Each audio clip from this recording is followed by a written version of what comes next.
These structures are not broken or damaged unless brain damage happens to the individual, but that it would be separate from their autism. Autism is a developmental disorder, but this does not mean damage in the development of the brain during uterus. It's described as a developmental disorder because it affects the developmental stages that children typically go through. It means that rather than following the stages as the steps are laid out for general human development, autistic kids tend to have their own developmental stages because it's a different neurotype. For example, when I was a young child, I never crawled, I went straight to walking. A lot of autistic kids skip important developmental stages because it's just not something that they're naturally inclined to do. Crawling actually helps develop a lot of your motor function into adulthood, so skipping that stage still affects you, even though my parents just saw me as going straight to walking and going, okay, cool. Another thing it affects throughout development is schema development. This is a social understanding. A schema may be the social script that you know and learn inherently because you learn it through your childhood development. This includes hierarchies, roles that people play in society, and an internalized script on how you're supposed to act during certain social situations and in certain environments. People with autism may not form schemas or may form schemas differently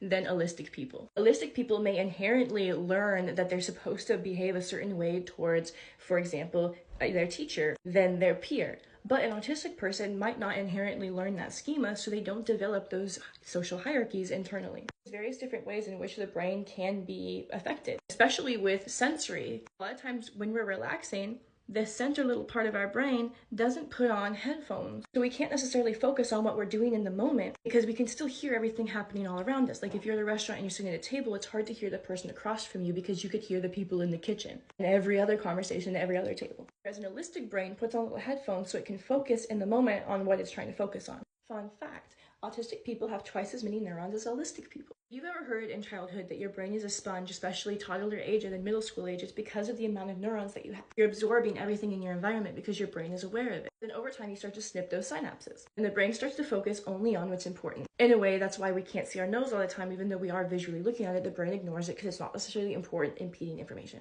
For autistic people, it goes through a lot less pruning than an allistic individual. So autistic people happen to be far more aware of their environment and their sensations because they have far more connections in their brain to be aware of. Not even to mention that if you look up, is autism based from brain damage, it absolutely says no, it's not. But it does tell you different genes and genetics that can be associated with it and that they are currently researching, such as the motherfucker gene, which ties all of autism and this neurotype into its many immune disorders and comorbidities, such as hypermobility, etc., etc. Autism is a lot of things, and it's none of the stuff that you were talking about. It's almost as if you know nothing about what you're talking about.